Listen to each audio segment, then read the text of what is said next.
Start this morning with a security scare on the anniversary of the September 11th attacks. Police sources telling CNN the incident on the Potomac River near the Pentagon was prompted by a training exercise. The Coast Guard says it is looking into the incident. Our Homeland Security correspondent, Gene Reserve, and CNN national security contributor Frances Townsend joining us with the very latest. And Gene, let me start with you. Watching Heidi's show, the last hour of her show, as I did, and many around the country did as well, this was very disconcerting. Please walk us through this. What happened here? Well, first, let me give you the headline, which is that the Department of Homeland Security is now confirming that this was an exercise, that no shots of any variety, live or blank, were fired during this exercise.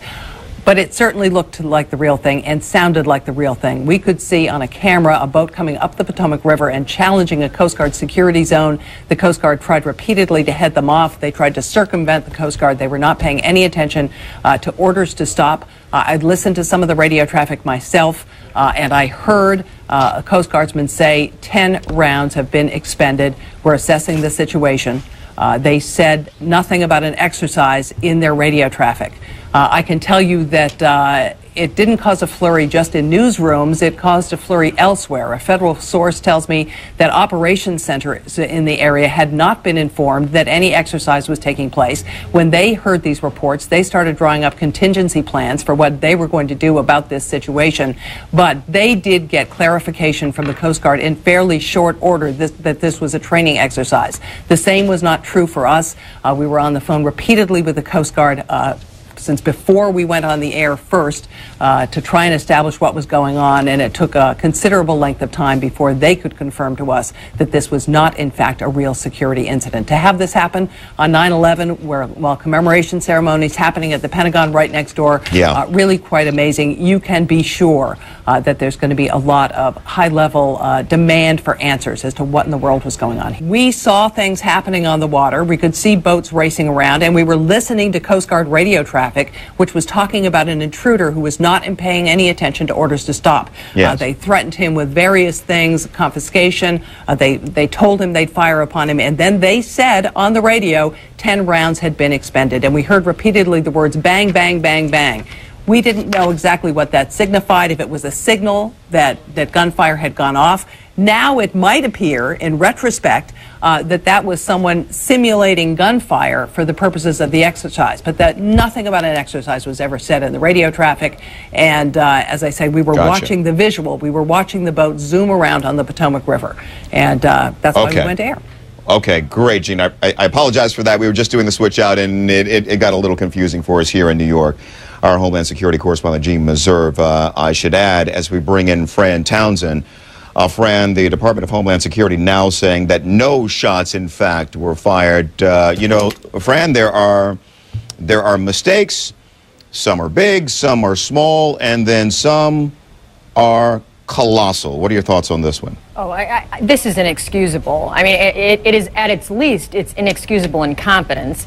And frankly, people need to be held accountable. I mean, you know, when you consider the impact, not on newsrooms is the least of it, on the American people, on viewers, on victims' families. I mean, this is because there's no operational benefit to be gained from having done it on 9/11. If you were going to do it, there are practices and procedures that should have been followed that, based on our current understanding at least, were not. You would have notified news organizations, you would have notified the general public, you would have notified federal agencies. I mean, you would have put in place so that no one misperceived what was going on the ground. And it's just a problem, and it's one of these, the American people expect better from their government 8 years later.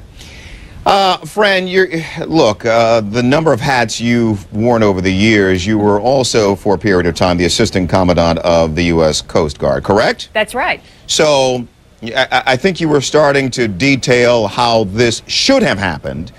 Where do you believe the breakdown was in all of this?